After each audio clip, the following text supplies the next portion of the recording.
Hello, everybody. My name is Kyle Chambers, and I'm here today with Sensei Heather Fidyk.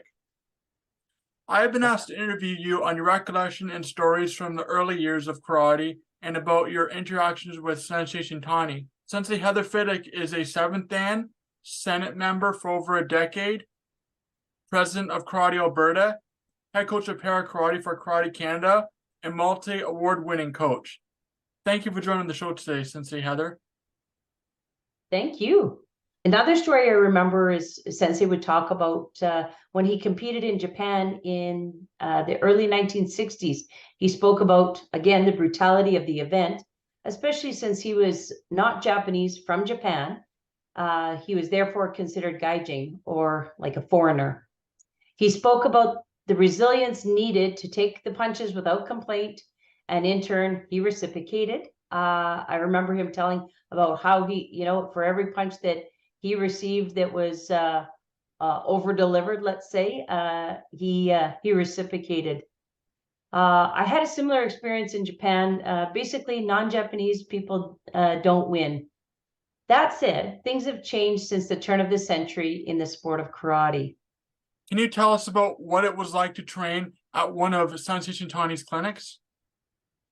Oh my gosh, the clinics were inspirational. Everyone would arrive early, be mulling around, and when Sensei entered the gym without announcement, everything went respectfully silent. It was incredible to watch and to be immersed in such a dynamic environment.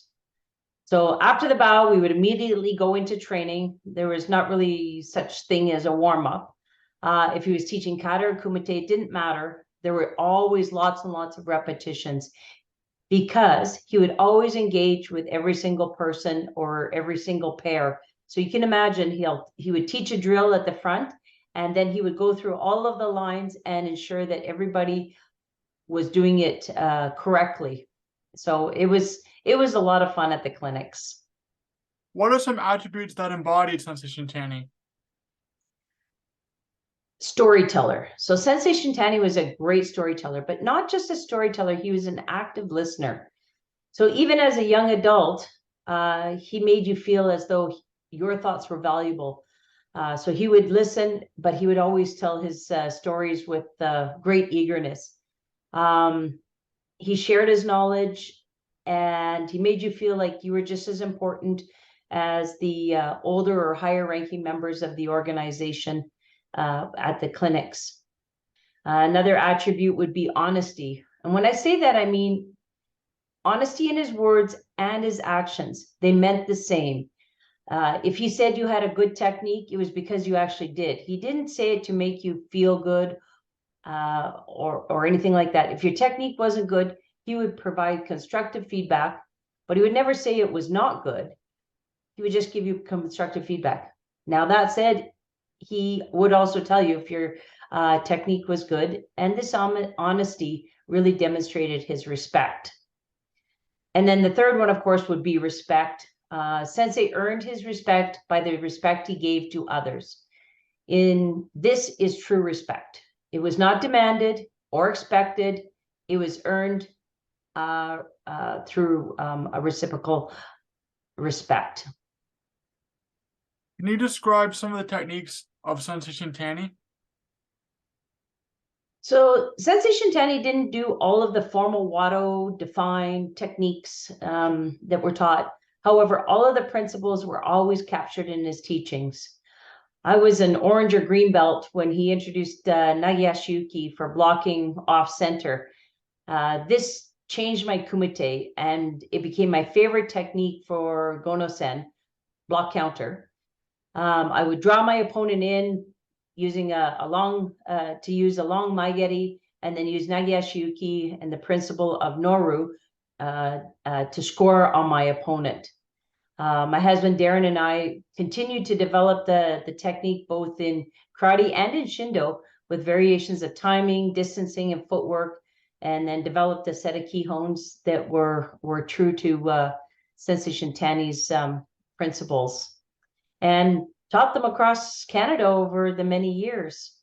Don't be worried because you didn't meet Sensei Shintani, because really and truly his legacy is transmitted through those who trained with him, and then those who in turn train with the next generation and carry it forward. For example, your instructors in the Jarvis and Simcoe area carry that legacy for you. Those of us who did get to train with Sensei Shintani have a tremendous responsibility. We are in positions of influence, and it's paramount that we represent a person who Sensei Shintani would have respected, and that would have been that earned respect.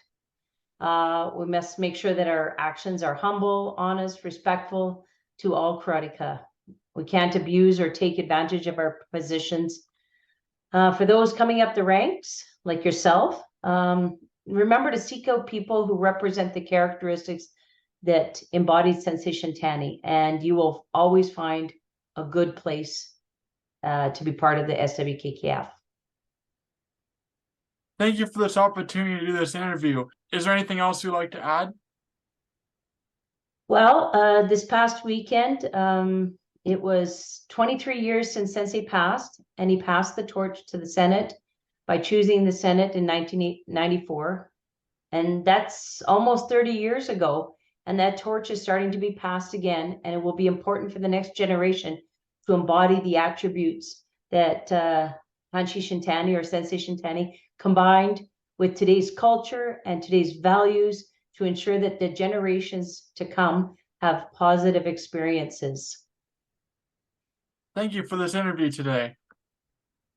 Kyle, I wanted to say thank you to you for doing this interview, and you know, you've been one of these legacy people that one of these people that will create the legacy and carry it forward for Sensei Shintani.